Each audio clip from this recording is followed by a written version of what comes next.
அனைவருக்கும் வணக்கம். நான் உங்கள் முத்து விஜயராஜ் கிரிட்டல் சேனலுக்காக. இன்னைக்கு நாம கடந்த வாரம் கேரளாவின் நிலச்சரிவினால் ஏற்பட்ட பேரழிவு பத்தி தாங்க பார்க்க போறோம். வாங்க வீடியோக்குள்ள போலாம். கேரள மாநிலம் வயநாடு மாவட்டத்தில் உள்ள மலைப்பகுதியில கடந்த 29ஆம் தேதி இரவு கனமழை பெஞ்சிருக்குங்க. கனமழை காரணமா 30ஆம் தேதி நள்ளிரவு 2 மணி முதல் அதிகாலை 6 மணி வரையில அடுத்தடுத்து 3 முறை நிலச்சரிவு ஏற்பட்டிருக்கு. கனமழை நிலச்சரிவுடன் சாலியாற்றில் காற்றாட்டு வெள்ளம் ஏற்பட்டிருக்கு. இதன் காரணமாக முண்டக்கை, சுருள்மலை, மேப்பாடி ஆகிய கிராமங்கள் நிலச்சரிவில் சிக்கி மண்ணுக்குள் மண்ணாக புதைஞ்சு போயிடுச்சுங்க. இந்த கோர நிலச்சரிவுல சிக்கி இதுவரை 358 பேர் இறந்திருக்கிறதா சொல்றாங்க. அதுல 24 தமிழர்கள் அடக்கம். இன்னும் 200க்கும் மேற்பட்டவங்களை காணல தேடிக்கிட்டு இருக்காங்க. 3500 பேர் மீட்கப்பட்டு முகாம்களில் தங்க வைக்கப்பட்டிருக்காங்க. அந்த முகாம்களில் 130 தமிழர்கள் இருப்பதாக சொல்லப்படுகிறது. தொடர்ந்து 4வது நாளாக மீட்பு பணி நடைபெற்று வருதுங்க. பெரும் பாதிப்புக்கு உட்பட்ட முண்டக்கை, சுருள்மலை, மேப்பாடி ஆகிய பகுதிகளில் கேரளாவின் பிற மாவட்டங்களில் இருந்து வந்திருக்கின்ற கேரள மக்களும் தமிழ்நாட்டு போன்ற பிற மாநிலத்தில் இருந்து வந்திருக்கின்ற ஆர்வலர்களும் உயிரை பணயம் வச்சு மீட்பு பணியில ஈடுபட்டு இருக்காங்க. இதற்கிடையே ராணுவத்துடன் இணைந்து இஸ்ரோவும் மீட்பு பணியை மேற்கொண்டு வருதுங்க. மண் சரிப்பு ஏற்பட்ட நிலைப்பகுதியை ரிசார்ட் சார் எனும் தொழில்நுட்பத்தை பயன்படுத்தி புகைப்படமா எடுத்து அதன் முழு தகவல்களையும் இஸ்ரோ கொடுத்திருக்கு. இஸ்ரோ தந்த தகவலின்படி மண் சரிவு ஆரம்ப புள்ளியிலிருந்து 8 கிலோமீட்டர் வரை பயணம் செஞ்சிருக்குங்க. ஒட்டுமொத்தமாக 86,000 சதுர அடி இந்த நிலச்சரிவினால் பாதிக்கப்பட்டிருக்கு. நிலச்சரிவில் மண்ணில் புதைந்தவர்களை தெர்மல் ஸ்கேனர் உதவியுடன் தேடும் பணி தீவிர நடைபெற்று வருதுங்க. சேறு சகதிகளால் யாரேனும் மூடப்பட்டிருந்தால் இந்த தெர்மல் ஸ்கேனர் அடையாளம் காட்டி கொடுத்து விடியற் காலையில இந்த சம்பவம் நடந்திருக்கிறதுனால இரவு உறங்கி சென்ற மக்கள் விழிக்கும் முன்னரே மண்ணோடு மண்ணாக மூடப்பட்டிருக்கு. போர தாண்டவம் ஆடிய காற்றாற்று வெள்ளமும் அதனால் ஏற்பட்ட நிலச்சரிவும் கேரள மக்களின் வாழ்வில் கனவிலும் நினைத்து பார்க்க முடியாத கொடூரத்தை அரங்கேற்றி. கேரளாவில் சிறு சிறு ஆறுகள் நிறைய இருப்பதாக சொல்லப்படுதுங்க. ஒவ்வொன்றுமே 5 அல்லது 6 கிலோமீட்டர் தொலைவில் மட்டுமே ஓடக்கூடியது. 1000 கிலோமீட்டர் உயரத்திலிருந்து வருகின்ற நீர் ஓட்டம் வெறும் 3 கிலோமீட்டர் குறுக்களவு ஓடக்கூடிய ஆறாக மாறுதுங்க. இதனால் வெள்ளத்தின் வேகம் அதிகரிக்கிறது. ஆற்றின் இரு பக்கமும் அருகாமையில் இருக்கிற இடங்கள்லாம் அதனால அடித்து செல்லப்படுகிறது.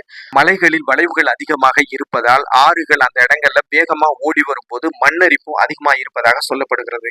பருவ காலநிலை மாற்றமும் ஒரு காரணம்னு சொல்றாங்க. மலைகள் நிறைய இடங்கள்ல வெட்டப்பட்டு கட்டிடங்கள் உருவாக்கப்பட்டு இருக்கிறதுங்க. ஒவ்வொரு நாட்டிலும் 30% காடுகள் இருக்கணும்னு ஒரு விதி இருக்கு. ஏன்னு கேட்டீங்கன்னா அது அங்கு வாழும் மனிதர்களுக்கு தேவையான ஆக்சிஜனை கொடுக்கணும்னு இயற்கை ஆராய்ச்சியாளர்கள் சொல்றாங்க. கேரளாவின் தெற்கு பகுதியில அரபிக்கடலால் சூழப்பட்டிருக்குங்க.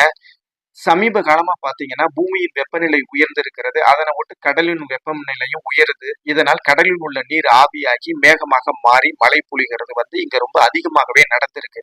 இந்த தொடர் நிகழ்வினால் மலைகளுக்கு இடையேயான இறுகிய தன்மை குறைந்து நெகிழ்வுத்தன்மை ஏற்பட்டதனாலேயே அடிக்கடி இந்த பகுதியில இந்த நிலச்சரிவு ஏற்படும் அப்படின்ற மாதிரி சொல்றாங்க.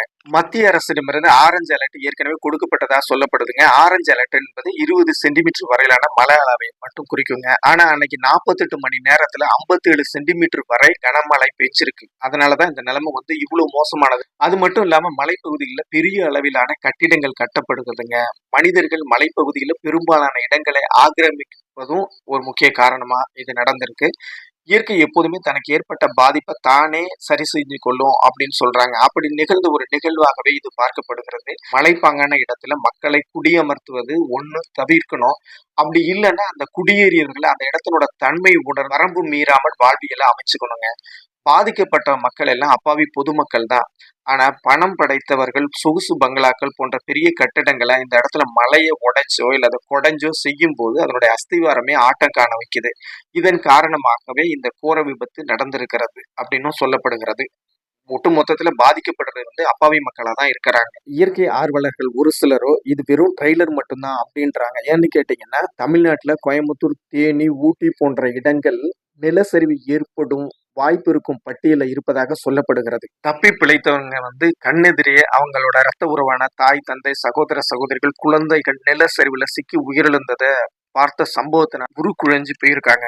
கண்ணீரோடும் பதற்றத்தோடு அவர்கள் தொலைக்காட்சியில் பேசுவதை பார்க்கும்போது மனசே உடைஞ்சு போகுது. இனி வரும் காலங்கள்ல இடங்கள்ல புனரமைக்கப்பட்டாலும் நாங்கள் இழந்த உறவுகள் திரும்பி வருவார்களா அப்படின்னு கண்ணீர் மல்க அவங்க வேதனையோட கேட்கிறாங்க. அவர்கள் கேள்விக்கு என்ன பதில் இருக்கிறது நம்மிடம்? கடந்த கால நிகழ்வுகளிலிருந்து நாம் பாடம் கற்றுக்கொள்ளாவிட்டால் பேரழிவு என்பது தொடர்கதையாகிவிடும். வேதனையுடன் விடைபெறுகிறேன். நன்றி, வணக்கம். உங்கள் முத்து விஜயராஜ் கிரிட்டல் சேனலுக்காக.